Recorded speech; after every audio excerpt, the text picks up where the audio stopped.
Great communicators are rare, but when they appear, they can change the world with the power of their words. I'm referring to people like Patrick Henry, give me liberty or give me death. Franklin Delano Roosevelt, the only thing we have to fear is fear itself. John F. Kennedy, ask not what your country can do for you, ask what you can do for your country. Martin Luther King Jr., I have a dream. Barack Obama, if you like your current insurance, you keep that insurance. Period. At the opposite end of the spectrum, we have horrible communicators, people who can't get a point across no matter how hard they try, people who are constantly misunderstood because their message is so incredibly unclear and incoherent. If they somehow manage to inspire others to take action, it's very often the wrong action because no one understands what they've been called to do. According to my Muslim friends, the worst communicator in all of history is Allah, which is odd because throughout the Quran, Allah brags about how clear His commands are.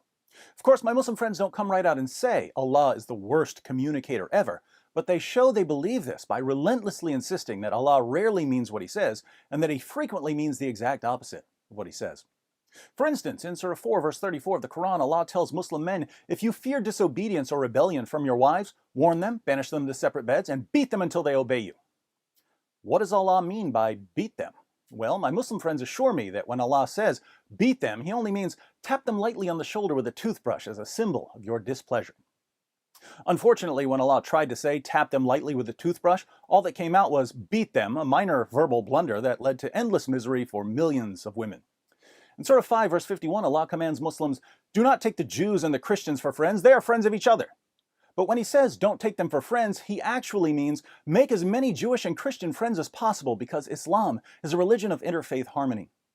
In Surah 98, verse 6, Allah calls Christians and Jews the worst of creatures. But when He calls us the worst of creatures, it's really a term of endearment, like when you're watching a football game with your best buddy and you say, yo, you're the worst of creatures. Now pass me the nachos, you scum. Surah 9, verse 5, Allah declares, when the sacred months have passed, slay the idolaters wherever you find them. But slay, in Allah's bizarre terminology, means hug. Surah 9, verse 29, Allah orders His followers to fight those who do not believe in Allah. But even though He specifically orders Muslims to fight people based on their beliefs, He really wants them to read between the lines where the invisibly small print shows that He's only referring to self-defense. Surah 9, verse 73, Allah commands Muhammad to wage jihad against unbelievers and hypocrites when He obviously means, listen folks, the gap between my brain and my mouth is infinite. And since it's impossible to traverse an actual infinite, don't ever listen to anything I say. Oddly enough, Allah's ability to speak clearly is inversely proportional to the number of jihadists who are ready to kill for Muhammad. When Muhammad's outnumbered and can't hope to subjugate the unbelievers, Allah remembers to take His lucidity meds so He can say all the peaceful things He really wants to say, like, there is no compulsion in religion. But as soon as Muhammad wins the hearts of a few thousand bloodthirsty, sex-crazed jihadists shrieking Allahu Akbar, Allah gets so excited that He forgets to renew His prescription, resulting in some of history's most epic rants about slaughtering infidels and raping their wives and daughters. I confess, Muslims are making me feel sorry for poor Allah. Here He is bragging about how clear His book is, when, according to His followers, it's not clear at all. It's like someone bragging about what a great singer he is. Then he goes on American Idol and the judges tell him that he sounds like a cat trying to climb out of a pool by clawing its way up a chalkboard. So here's westernized Islamic theology in a nutshell. Allah is basically a good guy. He means well, he tries, but He has a little problem. No matter how hard he practices his vocabulary and syntax and grammar, he just can't manage to say what He means. He wants to say nice things, but he gets all tongue-tied and the words won't come out right. Allah has a speech impediment, perhaps dysphagia or some sort of cosmic Tourette syndrome. So when He wants to say, be kind to everyone, he fumbles over his words and blurts out, only be merciful towards fellow Muslims.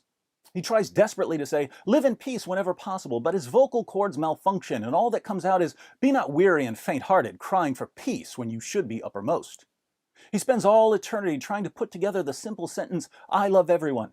But when it's time to put his mouth where his heart is, his disability kicks in, neurons misfire, and the bridge between mouth and heart collapses, leaving us with, Allah does not love the unbelievers.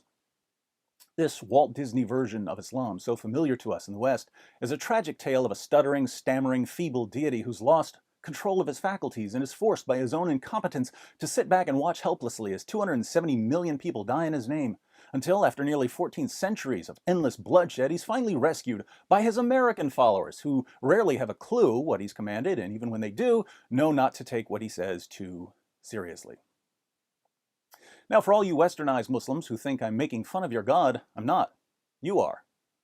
When you tell me to believe in a God who claims to be perfectly clear in his commands, and then you spend the rest of your conversation telling me what he really means but can't manage to say, it's like you're telling me that Allah has some serious mental health issues. And weird questions start popping into my head like, where did Allah get these mental health issues? Are they genetic? Were his parents first cousins who also couldn't say what they meant but constantly bragged about being perfectly clear?